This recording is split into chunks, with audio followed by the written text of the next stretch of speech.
Danielle's fingers found the wooden spoon she'd been using to stir the pot roast. Such a normal thing, making dinner for her husband like she had every night for 3 years. But nothing felt normal anymore. Have you ever felt trapped in your own home? When the person who promised to protect you becomes the one you need protection from. Hi viewers, kindly tell us where you're watching from and what time it is. Warm welcome to the family. Enjoy the story. She stood in her marble kitchen, one hand on her swollen belly, the other gripping the counter as thunder shook the mansion windows. But the real storm was standing right behind her. It had her husband's voice. Have you ever felt trapped in your own home? When the person who promised to protect you becomes the one you need protection from. If you've ever walked on eggshells around someone you love, this story will hit different. Stay with me, because what happens next will shock you. The kitchen gleamed with granite countertops and stainless steel appliances worth more than most people's cars. But the warmth Danielle tried to create felt cold against Richard's presence, filling the doorway like a shadow blocking sunlight. She couldn't see his face anymore. The accident on I-85 had stolen that from her 6 months ago, but she could feel his anger radiating across the room like heat from a furnace. You think you can just dismiss me? Richard's voice cut through the sound of rain pelting the windows. In my own house, Danielle's fingers found the wooden spoon she'd been using to stir the pot roast. Such a normal thing, making dinner for her husband like she had every night for 3 years. But nothing felt normal anymore. Not since the crash. Not since she'd lost her sight. And definitely not since she'd started seeing him clearly for the first time. I wasn't dismissing you. Her voice stayed steady, even though her heart hammered against her ribs. I was asking you to lower your voice. The baby can hear everything now. At 7 months pregnant, her belly had become a shield she pressed against whenever Richard got like this. The doctor said the baby responded to stress, could feel her mother's emotions. Danielle refused to let her daughter's first taste of the world be fear. Richard's expensive cologne filled her nostrils as he stepped closer. His hand landed on her waist, fingers digging in just hard enough to remind her who was in control. You forget who takes care of you, baby. Without me, what are you? The question hung in the air like smoke. She'd heard it so many times, she almost believed it. Almost. But tonight, something inside her chest sparked with rebellion. I'm a woman who worked 3 jobs to put herself through nursing school. Her chin lifted toward where she imagined his face would be. I'm someone who saved enough money to buy her first car at 19. I'm a person who never needed a man to define her worth. The silence that followed felt dangerous. Richard's laugh came out sharp and bitter. That was before. This is now. Look around, Danielle. Look at what I've given you. I can't look around, Richard. Remember? The words slipped out before she could stop them. The slap never came. Richard was too smart to leave marks, but his grip tightened on her waist until she gasped. Don't you dare use your condition to manipulate me. Her condition, not her blindness, not the accident that had changed everything. Her condition, like she'd chosen to lose her sight just to inconvenience him. That's when the words came out, the ones that would change everything. I don't need your money to survive. The kitchen fell silent except for the pot roast bubbling on the stove and thunder rolling across the Atlanta suburbs. Even the rain seemed to pause, waiting. Richard's hand dropped from her waist. She heard him move toward the key rack by the garage door, heard his Tesla keys jingle like wind chimes before a hurricane. Where are you going? She called after him. His answer chilled her more than the storm outside. We're going for a ride. Get in the car. Now.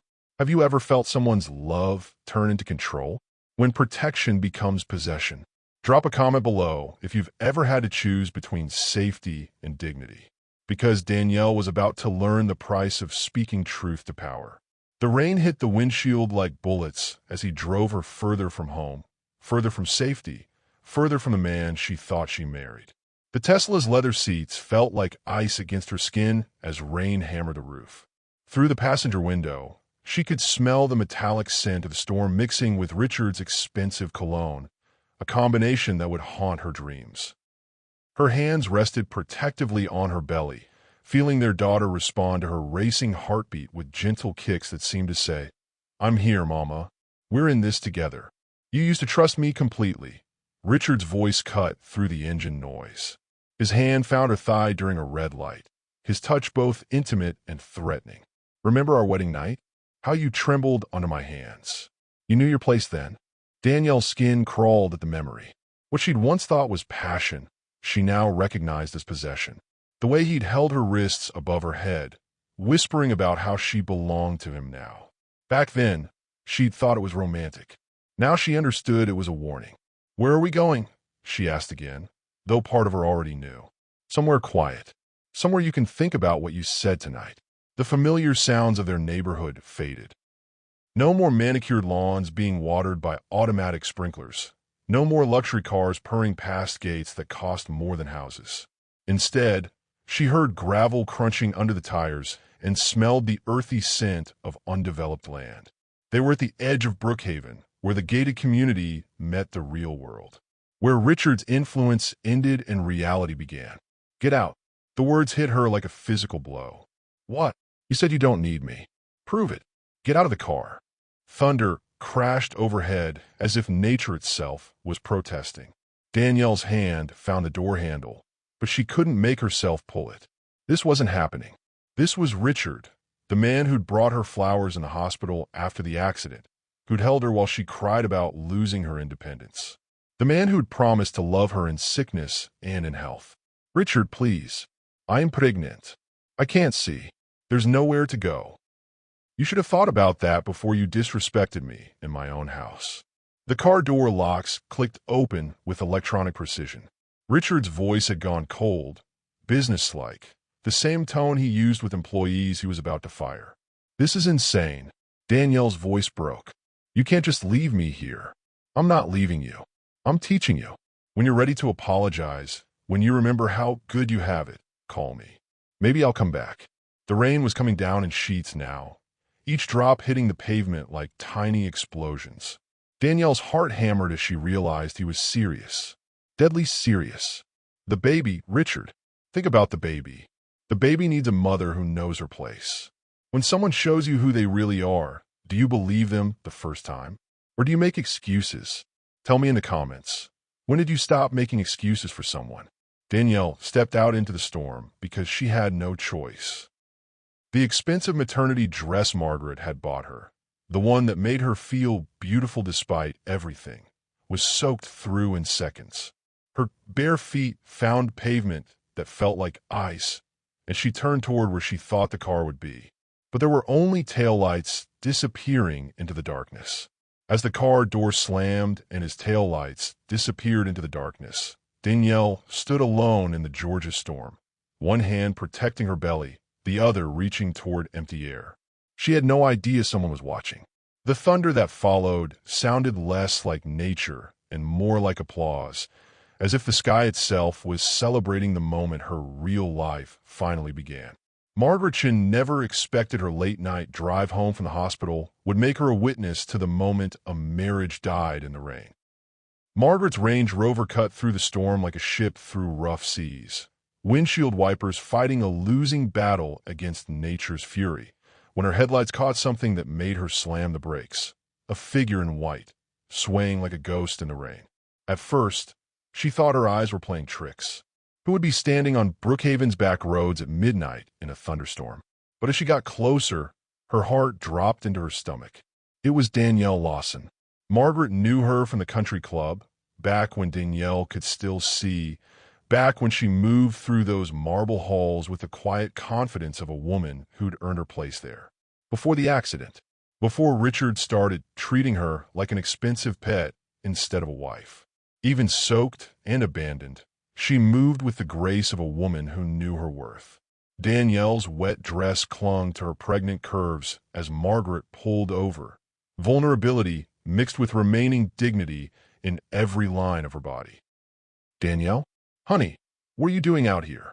Danielle's head turned toward the voice, hope and terror warring on her face.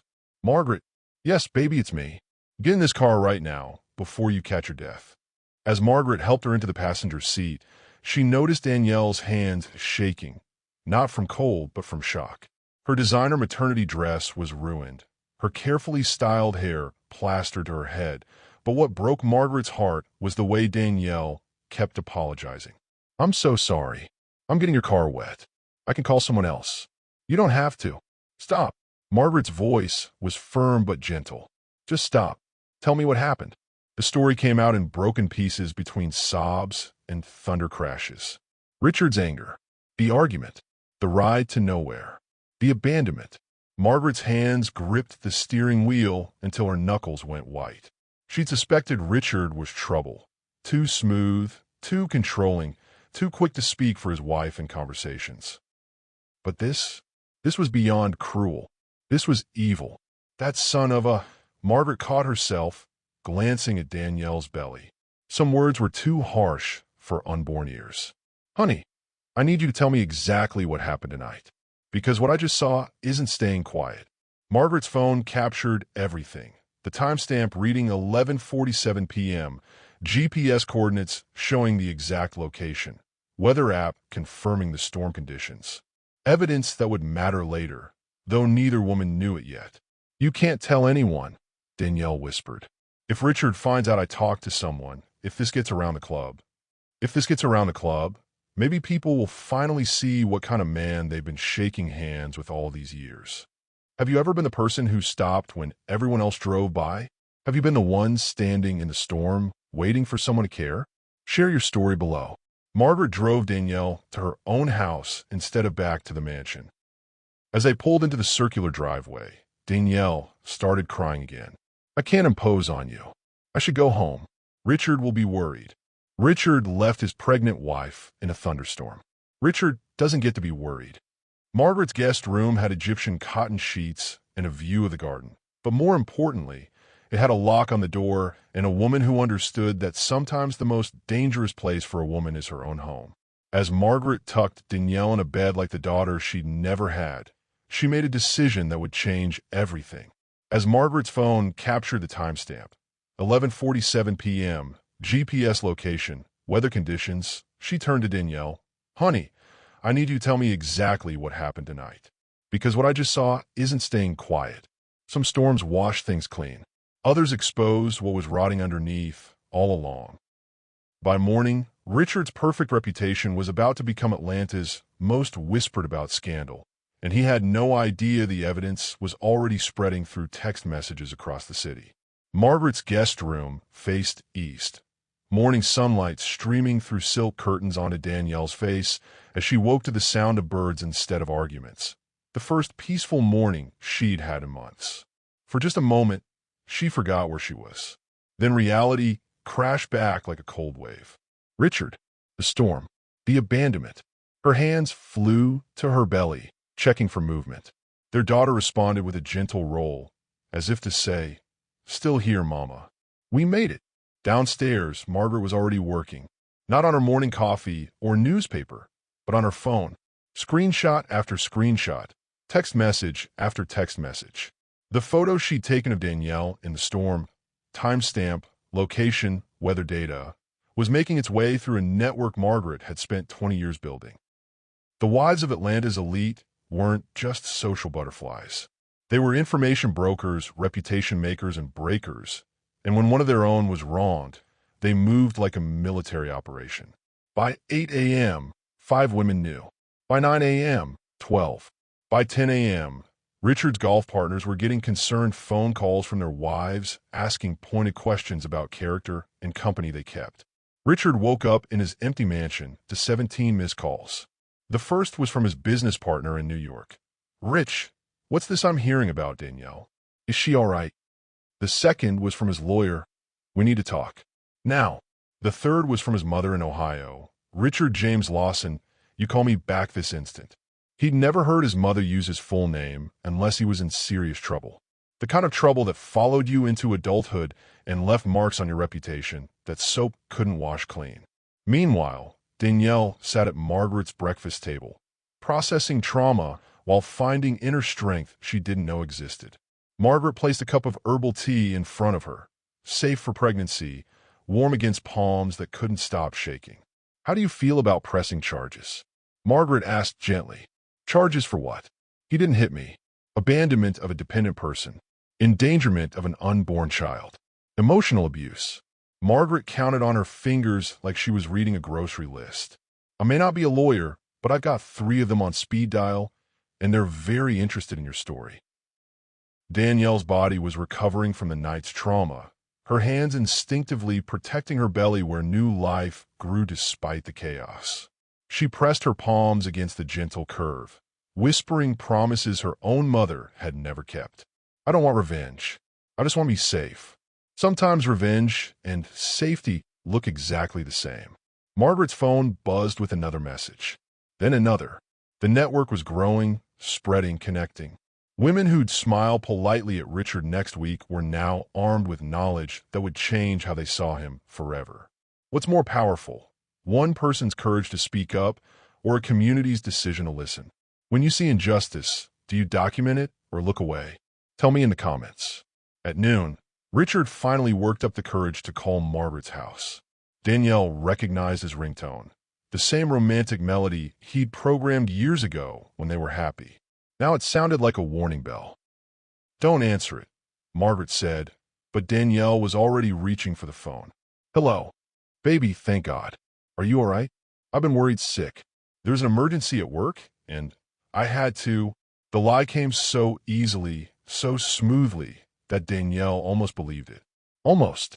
When Richard's phone rang with his business partner's voice asking, "Is it true what they're saying about you and Danielle?" he realized his worst nightmare wasn't losing his wife.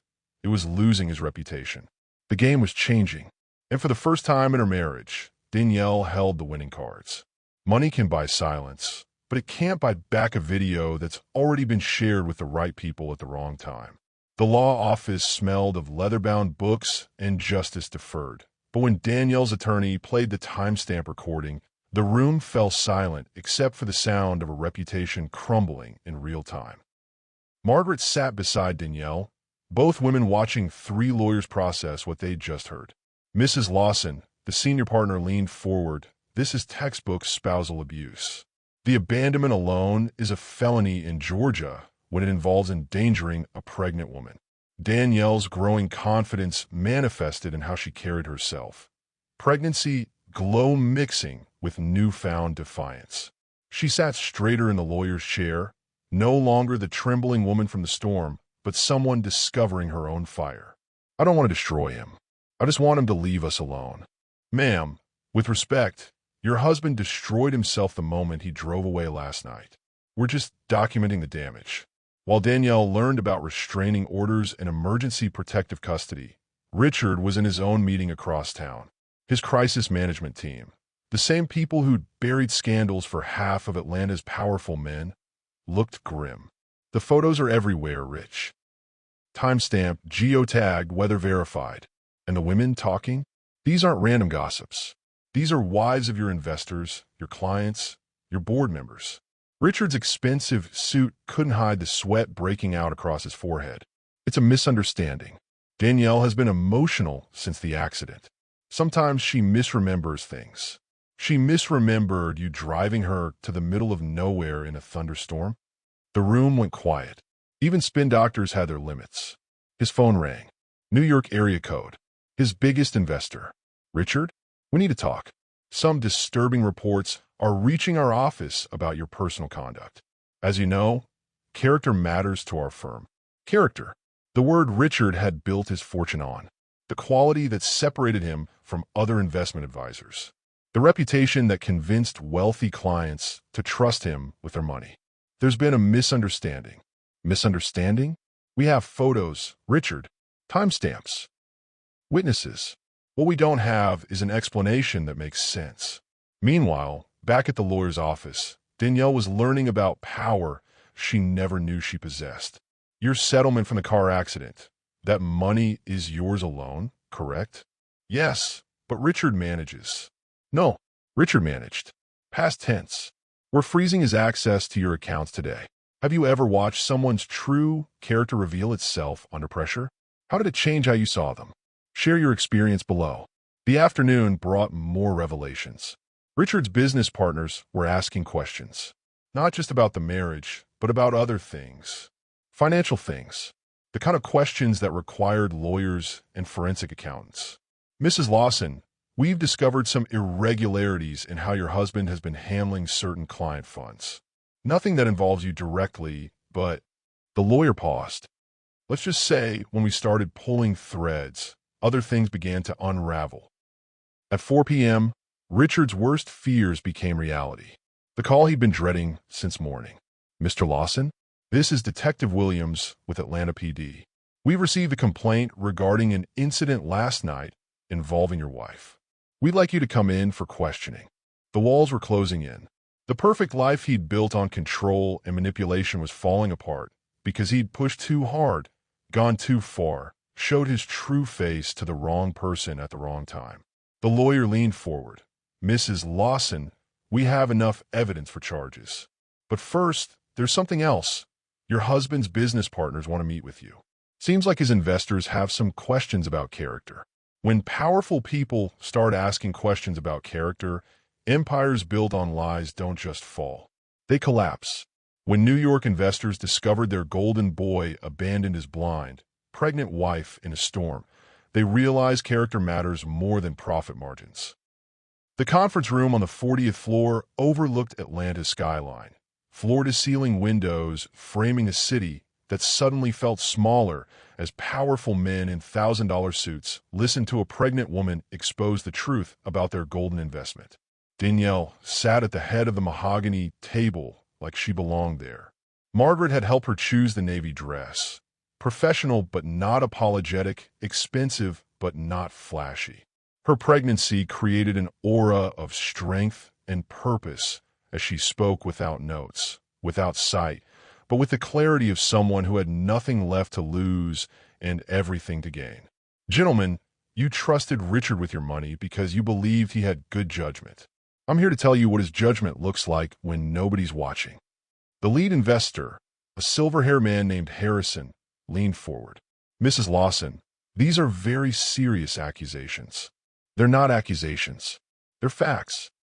I have timestamps, witnesses, police reports, and medical documentation of what happened that night. On the conference room screen, Margaret's phone footage played in stark silence. Danielle standing in the storm. The timestamp, the GPS coordinates, the weather data showing dangerous conditions. When the video ended, Harrison closed his folder with a sharp snap. Richard, we're going to need you to explain this. Richard appeared on the video call screen, sitting in his lawyer's office, looking smaller than any of them had ever seen him. His usual confidence was gone, replaced by something that looked like panic wrapped in expensive cologne. This is a private matter between my wife and me. It has nothing to do with business. Everything has to do with business when it involves the character of the man managing our portfolio. Danielle's commanding presence filled the room. She couldn't see their faces, but she could feel their respect shifting toward her like a tide changing direction. These men understood power, and they recognized it when they saw it. I'm not here for revenge, she continued. I'm here because you deserve to know who you're really dealing with. A man who abandons his pregnant wife in a storm isn't someone you can trust with your future. The questions came fast after that. About Richard's judgment, his decision-making, his fitness to manage millions of dollars in investments. But the real bomb dropped when Harrison pulled out a different folder. Mrs. Lawson, during our investigation into this matter, we discovered some financial irregularities in your husband's business practices. Nothing illegal, but concerning.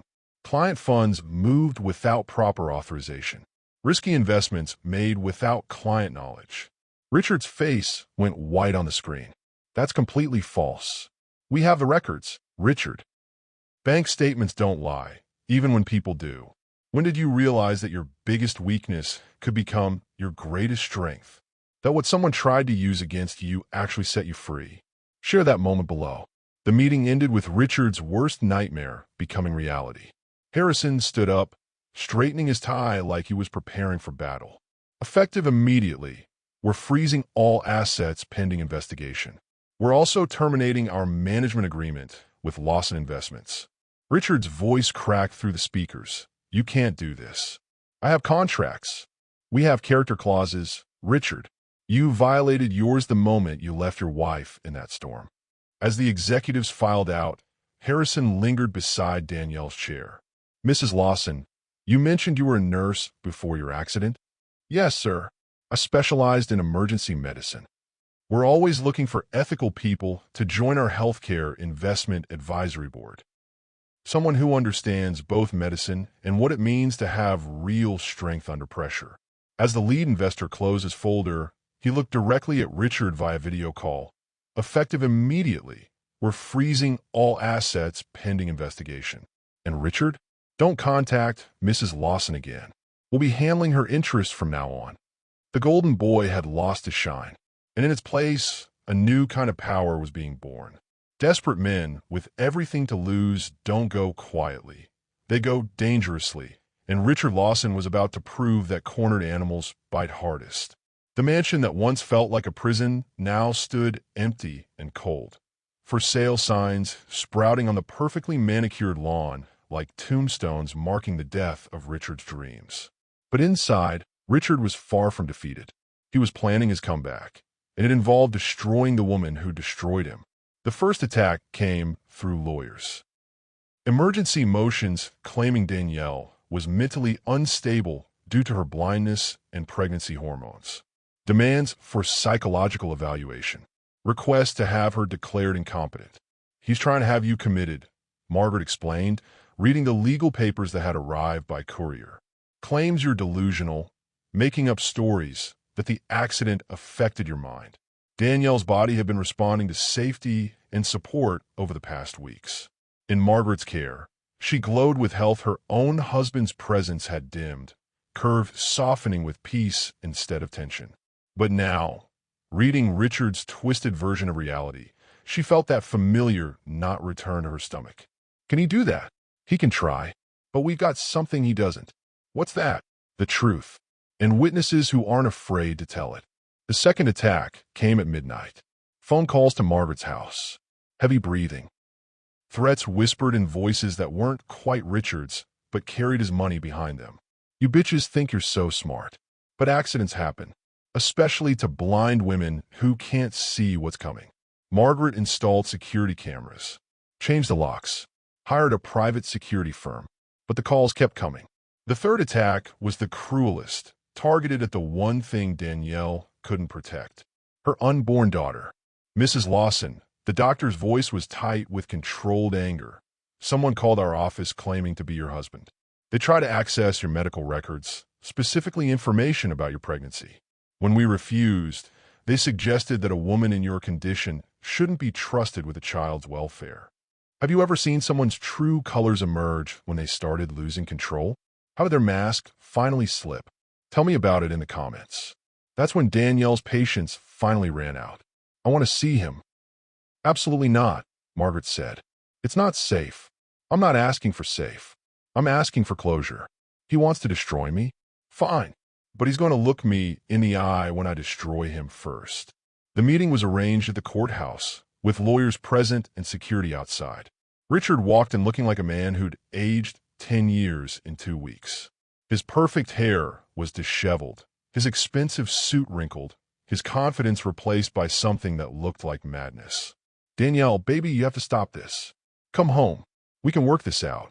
She couldn't see his face, but she could smell his desperation, sharp and bitter, cutting through his designer cologne like smoke through perfume. I'm home, Richard, just not with you. Without me, you're nothing. A blind woman with a baby and no job. Who's going to want you now? The cruelty in his voice was so pure, so concentrated, that even the lawyers flinched. But Danielle smiled.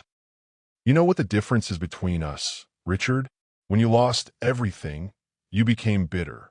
When I lost everything, I became free. The knock on Margaret's door came at midnight, urgent, desperate. Through the security camera, they could see Richard standing in the rain again. But this time, he wasn't the one with power.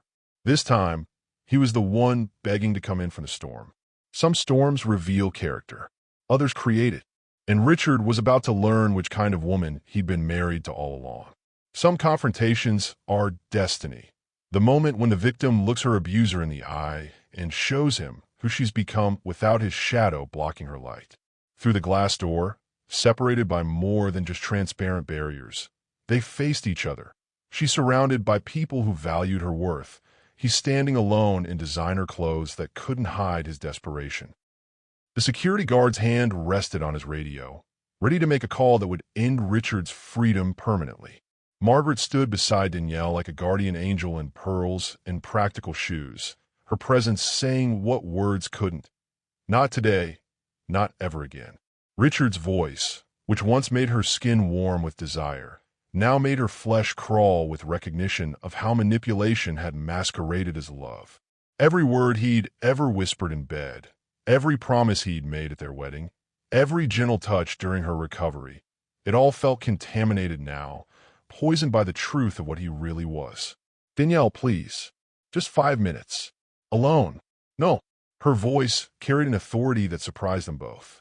Anything you want to say, you can say it in front of witnesses. I love you. The words hung in the air like smoke from a fire that had already burned everything down. You love controlling me. You love the idea of owning someone. You've never loved me. You don't even know who I am. Richard pressed his palm against the glass door, leaving a smudge that looked like a handprint on a crime scene. I made mistakes. I was stressed about business, about money. You abandoned your pregnant wife in a thunderstorm because she hurt your ego. The power dynamic had completely reversed. Here was Richard Lawson, the man who'd once commanded boardrooms and bent people to his will, begging through a door that his own actions had locked. Let me make it right. You can't make it right. You can only make it stop. That's when he showed his true face one final time. The mask of remorse slipped, revealing the ugliness underneath. You think you're better than me now? You're still blind, Danielle. You're still carrying my baby. You're still nothing without me. The magnetic pull between them had transformed completely. Where there had once been attraction, there was now only revulsion. Where there had once been love, there was now only clarity. I see more clearly now than I ever did when I had sight. And what I see is a small, scared man who mistakes cruelty for strength. Security stepped forward as Richard's composure cracked completely. His fist hit the glass, not hard enough to break it, but hard enough to show everyone watching exactly who he really was. You're making a mistake, he shouted as security escorted him toward the parking lot. You'll come crawling back. They always do. When someone who hurt you comes back begging, how do you respond? With anger, pity, or with something else entirely? Share your experience below. Margaret locked the door behind him and turned to Danielle, who was standing straighter than she had in months. How do you feel? Free. Through the window, they watched Richard's Tesla pull away for the last time. No more midnight visits. No more threatening phone calls. No more looking over their shoulders. As security escorted Richard away, Danielle felt something shift inside her belly. Not just the baby moving, but something deeper. She was about to give birth to more than just new life. She was about to birth a new version of herself. The woman who had once trembled at his voice now stood unmoved by his threats. The wife who had once begged for his approval now commanded respect from strangers. The transformation was complete. The storm had passed, and in the calm that followed, new life was getting ready to make its entrance into a world where love meant protection, not possession. She went into labor on the same day Richard's arrest warrant was issued. As if her body knew it was finally safe to bring new life into the world. The delivery room filled with morning light as Danielle's cries of labor mixed with sounds of new life entering a world where she would never have to fear for her safety again, where love meant protection, not possession. Margaret held her hand through each contraction, becoming the mother figure Danielle had never had, the grandmother her daughter would actually know. That's it, baby girl. You're almost here, Margaret whispered, wiping sweat from Danielle's forehead. The contractions came in waves, but between them, Danielle found a strength she didn't know existed. Each surge of pain brought not just her daughter closer to the world, but brought her closer to understanding her own power, how her body had protected new life even when her husband wouldn't protect her. She's crowning, the doctor announced. One more push, Danielle. The room exploded with activity, but all Danielle could focus on was the feeling of her daughter moving through her body, ready to take her first breath in a world where women's voices mattered. She's beautiful, Margaret cried, tears streaming down her face.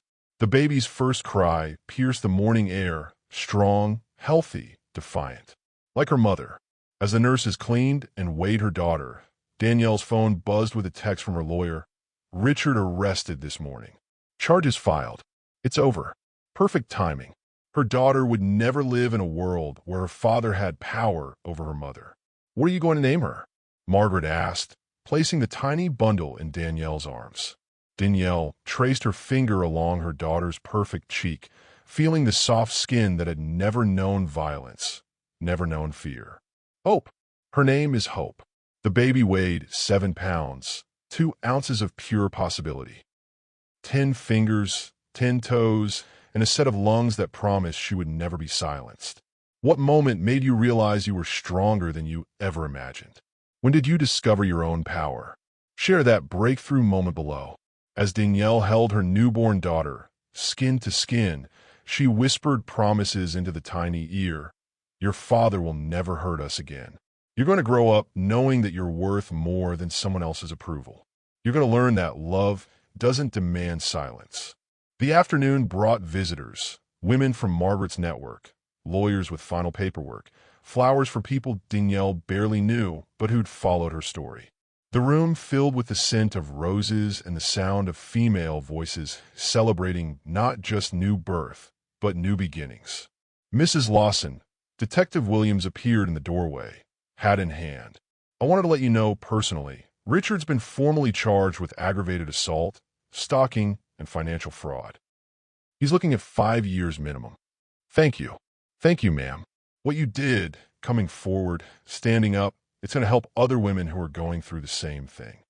As evening settled over the hospital, Danielle nursed Hope while Margaret dozed in the chair beside the bed.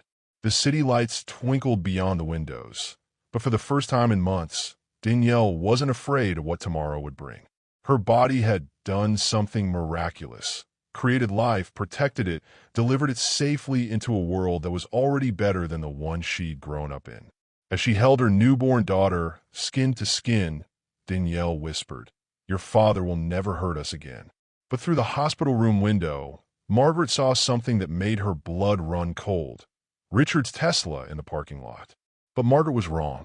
The car in the parking lot belonged to a reporter, not Richard. Richard was exactly where he belonged, in a cell, finally facing consequences for his actions. The storm had passed. The sun was rising. And Hope was home. Freedom isn't just leaving an abuser. It's learning to live without looking over your shoulder. And some lessons are harder to learn than others.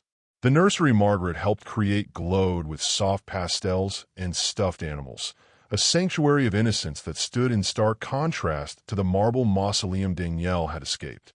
Here, even the air felt lighter. Hope gurgled contentedly in her crib, tiny fists waving at the mobile spinning above her head, while Danielle sat nearby, learning to navigate motherhood without fear. 3 months had passed since Richard's arrest. 3 months of peace, healing, and discovering what normal felt like. Nursing Hope in the rocking chair Margaret had bought, Danielle marveled at what her body could do when treated with reverence instead of ownership, how it bloomed when loved rather than controlled. Her daughter latched perfectly, growing stronger every day, as if she could sense the safety surrounding her. She has your determination, Margaret said, watching Hope refuse to give up on a particularly stubborn bottle. And thankfully, none of her father's entitlement. The legal victories had piled up like autumn leaves. Richard's assets frozen, his business dissolved, his reputation destroyed beyond repair. The man who'd once commanded respect through fear now commanded nothing but his own prison cell. But healing wasn't linear, and freedom came with its own challenges. The first panic attack hit during a routine grocery store trip. The automatic doors swooshed open, and suddenly Danielle was back in that Tesla, trapped and helpless.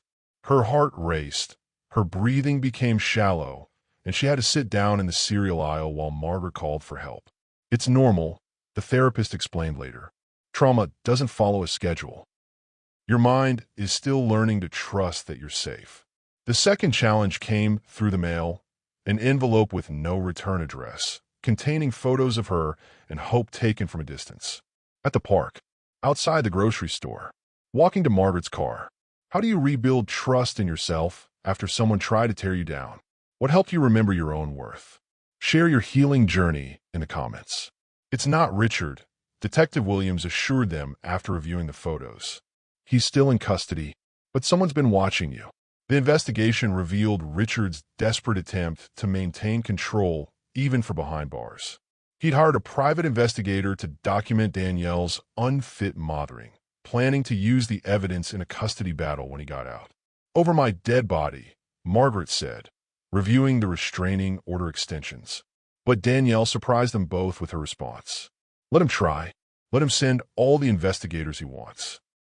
Let him document every moment of Hope's life with me. All they'll see is a woman who protects her daughter, loves her unconditionally, and gives her everything she needs to grow up strong." The private investigator quit the case 3 weeks later, telling Richard's lawyer he wouldn't continue surveillance on the most devoted mother I've ever seen. Still, the threats lingered in other forms. Prison phone calls that went straight to voicemail, filled with Richard's voice alternating between apologies and accusations. Letters that went straight to the police, becoming evidence for additional charges. "He can't accept that it's over," the prosecutor explained during their final meeting. "Men like Richard, they don't see women as people. They see them as possessions. And possessions don't get to leave." The envelope that slipped under Margaret's door that night contained more than legal documents. It contained photos of her and the baby, taken without permission. Richard might be facing charges, but his obsession was far from over. Margaret installed motion sensors and floodlights. The security company added extra cameras. But no amount of technology could guard against the fear that crept in during quiet moments. "He's never going to stop, is he?" Danielle asked, holding Hope close as sirens wailed in the distance. "Then we'll never stop protecting you," Margaret replied. "Some freedom has to be fought for every single day." Prison walls couldn't contain Richard's rage, and when desperate men hired desperate people, the danger moves from emotional to physical in ways that change everything. The phone call came at 3 in the morning, jarring Danielle from the first peaceful sleep she'd had in weeks. Hope stirred in her bassinet beside the bed, tiny fingers reaching toward sounds only she could hear, while Margaret's voice cut through the darkness with news that made blood freeze in veins. They found him dead in his cell. Richard Lawson, husband, abuser, threat, had been found hanging from bedsheets tied to the light fixture in his prison cell. No note, no explanation, just silence where his voice had been tormenting them for months. Danielle's first emotion wasn't grief or relief. It was confusion. "How do you feel about someone dying when you wanted them gone, but not dead?" she asked Margaret over breakfast, feeding Hope while processing news that should have felt like freedom, but somehow felt like unfinished business. "I don't know, honey. I really don't know." The funeral was small, attended mostly by Richard's business associates, who came out of obligation rather than affection. His mother flew in from Ohio, a broken woman who kept apologizing to Danielle for raising a son who could abandon his pregnant wife in a storm. "I failed him somehow," she whispered at the graveside. "Failed to teach him how to love instead of own." Standing beside Richard's grave with Hope in her arms, Danielle finally spoke the words she'd never gotten to say to his face. "I forgive you, not because you deserve it, but because holding on to anger would poison the love I want to give our daughter." But forgiveness didn't mean the danger was over. The private investigator Richard had hired showed up at Margaret's door 2 days after the funeral, looking nervous and checking over his shoulder like someone was following him. "Mrs. Lawson needs to know," he said, refusing to come inside. "Richard didn't hire me alone. Someone else was paying me to watch her. Someone who's still alive. Have you ever thought you were safe only to discover the danger was coming from a direction you never expected? When did you realize that evil has many faces?" Share your story below. The revelation hit like cold water. Richard had partners in his obsession. People who saw Danielle's survival as a threat to their own secrets, their own control over women who might find courage in her story. "Ooh," Margaret demanded. "I can't say names, but they know where you live. They know your routines, and they're planning something. That night, they packed everything that mattered into 2 suitcases and loaded Margaret's car with supplies for a journey to somewhere Richard's influence couldn't reach them. Hope slept peacefully in her car's seat, unaware that her first road trip was actually an escape. As they drove through Atlanta's empty streets toward the interstate, Danielle held her daughter close and whispered promises she intended to keep. "We're going to find a place where your mother's strength matters more than your father's money. Where women protect each other instead of competing. Where love builds up instead of tearing down." The city lights faded behind them as they headed toward North Carolina, where Margaret's sister owned a cabin surrounded by mountains that had stood long before men like Richard learned to use money as weapons. But in the rearview mirror, headlights followed at a distance, matching their speed, maintaining their course. The escape route Margaret had planned so carefully might have been discovered before they'd even started running. As Margaret's car merged onto the interstate heading north, the headlights behind them maintained perfect distance, close enough to track them, far enough to avoid detection. Hope slept peacefully, unaware they were being hunted. Running from danger is only effective if you know who's chasing you. And they were about to learn that Richard's death had only made his allies more desperate. Sometimes the only way to discover who your real enemies are is to run far enough that they have to show themselves to keep up with you. The mountain road twisted like a snake through North Carolina wilderness, Margaret's hands gripping the steering wheel while Danielle fed Hope in the passenger seat, both women pretending they hadn't noticed the same headlights following them for the past 100 miles. The baby fussed against her mother's chest, sensing tension she couldn't understand, but responding to the anxiety that filled the car like smoke. "They're still there," Margaret whispered, checking the rearview mirror for the 20th time in 10 minutes. "How many cars?" "2, maybe 3. It's hard to tell with these curves." Danielle's body had learned to recognize danger the way animals sense storms coming. Her shoulders tensed, her breathing became shallow, and her arms instinctively tightened around Hope as if she could shield her daughter from whatever was coming by holding her closer. The first car tried to force them off the road at mile marker 47, coming up fast in the left lane before swerving toward Margaret's Range Rover like a predator testing its prey. Margaret yanked the wheel right, tires squealing against asphalt, barely keeping them on the pavement as gravel scattered like gunshots against the undercarriage. "Call 911, Margaret shouted, fighting to regain control. But Danielle's phone showed no signal. The mountains that had seemed like protection now felt like isolation, cutting them off from help when they needed it most. The second attempt came on a straightaway where the road opened up like a runway. 2 cars bracketed them, one on each side, forcing Margaret to maintain their speed while preventing any chance of escape. Through the passenger window, Danielle could hear engines revving, could smell exhaust mixing with the clean mountain air. "What do they want?" she asked, though part of her already knew. "To finish what Richard started." Hope began crying, her infant instincts picking up on the terror surrounding her. Danielle bounced her gently, singing a lullaby her own mother had never sung, trying to create calm in the middle of chaos. That's when Margaret made a decision that changed everything. Instead of trying to outrun their pursuers, she slammed on the brakes. The cars behind them weren't expecting sudden deceleration. One swerved into the guardrail with a screech of metal on metal. The other shot past them, brake lights flashing as the driver tried to reverse course on the narrow mountain road. "Hold on," Margaret said, throwing the Range Rover into reverse. They backed up 50 yards to where a Forest Service road branched off into the wilderness, a dirt track barely wide enough for one vehicle, disappearing into trees that had been growing since before America was a country. The suspension groaned as they bounced over rocks and roots, deeper in a forest where cell phones didn't work and GPS signals couldn't reach. Behind them, the sounds of pursuit faded, replaced by wind through leaves and the steady thrum of tires on dirt. When did you realize that sometimes the best way to escape danger is to go where your enemies can't follow? That safety isn't always about speed, but about knowing terrain better than those chasing you? Tell me about your moment of tactical thinking below. After an hour of driving deeper into wilderness, Margaret finally stopped beside a creek where water ran clear over smooth stones. They sat in silence, engine ticking as it cooled, listening for sounds of pursuit that never came. "Are we safe?" Danielle asked. "For now, but we can't stay here forever." Hope had fallen asleep during the chase, her tiny body trusting completely in her mother's protection. Looking at her daughter's peaceful face, Danielle made a decision that would define the rest of their lives. The dirt road led them deeper into wilderness where cell signals died and GPS couldn't track them. But in the sudden silence, they realized they weren't just hiding from Richard's allies. They were running towards something that might be worse. I'm done running. Chapter 13. Standing Ground, 600 words.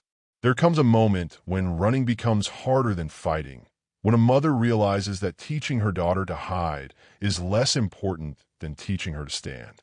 The cabin appeared through the trees like something from fairy tale: weathered logs, stone chimney, wide porch where Margaret's sister Emma waited with a shotgun across her lap, and a kind of smile that promised both sanctuary and consequences for anyone who threatened it. Here, surrounded by mountains older than civilization, 3 women and 1 baby prepare to make their final stand. Emma Chun had been living off-grid for 15 years, ever since her own husband tried to control her through violence and learned that some women bite back harder than they're bitten. Her property had no address that GPS could find, no internet connection that hackers could trace, no phone lines that could be tapped. "You're safe here," she said, helping them unload supplies. But safety means learning to protect yourself, not hoping someone else will do it for you. The next morning began Danielle's education in survival. Emma taught her to identify footsteps on gravel, to distinguish between natural forest sounds and human movement, to navigate by touch and hearing when sight wasn't available. Most importantly, she learned to shoot. "I can't see the target," Danielle protested, holding the pistol Emma had placed in her hands. "You can hear it. You can feel it. And if someone comes for your baby, you won't need perfect aim. You'll need the willingness to pull the trigger." Hope laid on a blanket nearby, reaching for sunbeams filtered through leaves while her mother learned to become someone new. Not the victim who'd been abandoned in a storm, not the survivor who'd escaped with help, but a protector who would ensure her daughter never knew fear the way she had. The shooting lessons revealed something Danielle hadn't expected. She was naturally gifted at focusing on sound, at reading wind patterns through her skin, at understanding space through senses most people ignored. What had seemed like disability became advantage when survival mattered more than social acceptance. But their peace was temporary. On the 3rd day, Emma's motion sensors detected movement at the property line. Not deer or hikers, but vehicles moving slowly along the forest road, searching for something they hadn't found yet. "They're persistent," Emma said, checking her rifle. "I'll give them that." The 3 women created a defense plan built around Danielle's strengths rather than her limitations. Emma would handle long-range reconnaissance. Margaret would manage communications and escape routes. Danielle would guard Hope and serve as final backup if their perimeter was breached. Have you ever discovered that your greatest weakness could become your most powerful weapon?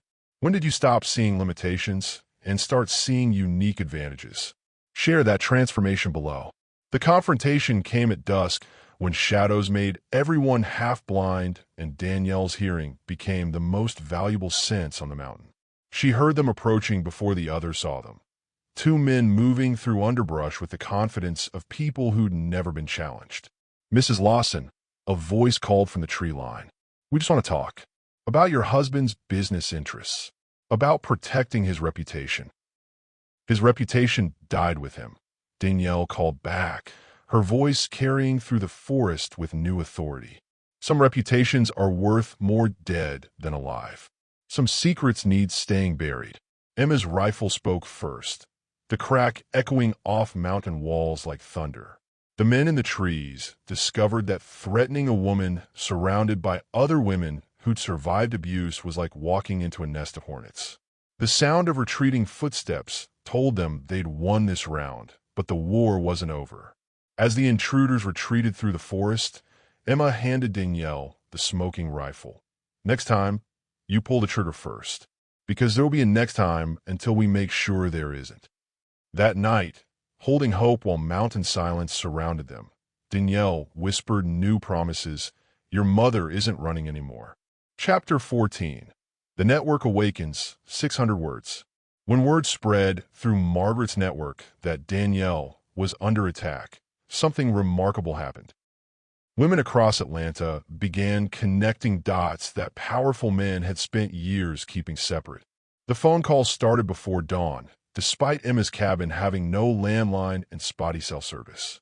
Margaret's network had activated like an immune system responding to infection, and the information flowing through their channels revealed a conspiracy larger and more dangerous than anyone had imagined. Richard hadn't been working alone.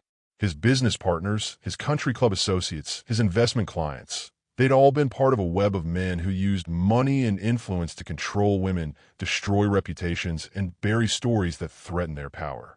Sarah Martinez, the judge's wife, she tried to leave him 3 years ago. Margaret reported, reading messages on her phone. Suddenly, she was hospitalized for nervous exhaustion. Rebecca Walsh, the senator's daughter. She started talking about her father's business practices, then got arrested for drug possession she swears was planted. Emma cleaned her rifle while listening to the litany of destroyed women, her face growing harder with each new revelation. How many victims are we talking about? Dozens. Maybe more. They've been covering for each other for years, destroying any woman who threatens to expose them. Danielle nursed hope in the cabin's main room, processing how her personal nightmare connected to a network of abuse that reached into Atlanta's most powerful circles. Her struggle hadn't been unique. It had been part of a pattern, a system designed to keep women silent and men protected. The breakthrough came when Margaret's friend at the bank discovered financial records Richard's partners thought had been destroyed. Wire transfers, payoffs, bribes to judges, payments to private investigators who specialized in discrediting women who tried to speak out against powerful men. We have them, Margaret said, her voice tight with controlled rage. We have proof of everything. But proof meant nothing if they couldn't stay alive long enough to use it. The second attack came at midnight, more organized than the first. Professionals this time, moving through the forest with military precision. Emma's motion sensors detected them before they reached the cabin, giving the women enough warning to implement their defense plan. Danielle crouched in the cabin's safe room with hope, listening to gunfire exchange between Emma's position on the porch and the trees beyond. Margaret coordinated their response via radio, calling in favors from contacts who owed her their careers, their marriages, their secrets. When did you realize that your personal fight was part of something bigger? That your individual courage could inspire others to stand up to? Share that moment of connection below. The cavalry arrived in the form of FBI agents Margaret had been feeding information to for months. Not the local authorities who could be bought or intimidated, but federal agents who specialized in organized criminal enterprises and had been building a case against Atlanta's corruption network. As dawn broke over the mountains, the last of Richard's allies were led away in handcuffs. The cabin's porch was scarred with bullet holes, but the women inside were unharmed. It's over, Agent Sarah Chun told them, her name badge catching morning sunlight. The network is broken. The men who were hunting you are facing federal charges. Their power base is gone. But Danielle had learned not to trust promises of safety from people who hadn't lived through what she'd survived. How can you be sure? Because we didn't just arrest them. We seized their assets, their communications, their blackmail material. Most importantly, we protected their victims. 53 women are finally going to get justice. As federal agents led the last conspirators away in handcuffs, Agent Shun turned to Danielle. Your courage to speak up saved more lives than you'll ever know. But now comes the hard part, learning to live without looking over your shoulder. Standing on Emma's porch with hope in her arms, watching the last threats to their safety disappear down the mountain road, Danielle felt something she hadn't experienced since before her marriage: complete peace.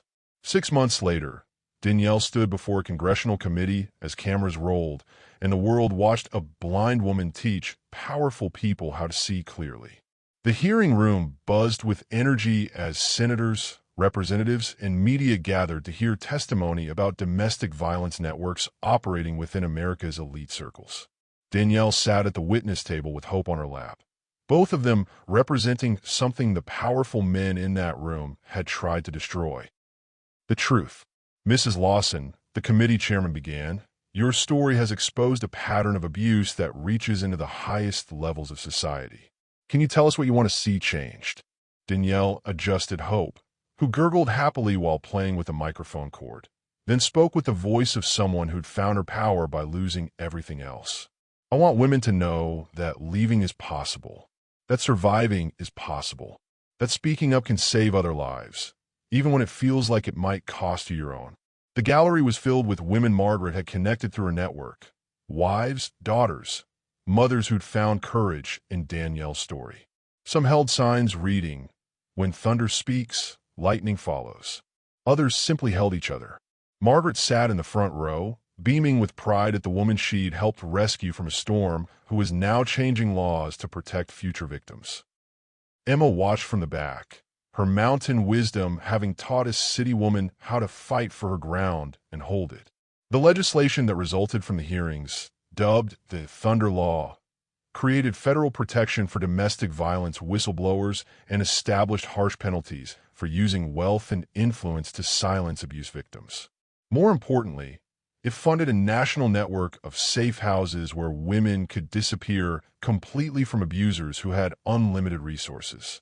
But the real change happened in the smaller moments that cameras never captured. Women started talking to each other differently, sharing stories they'd kept hidden, creating support systems that couldn't be bought, threatened, or destroyed by men who mistook money for power.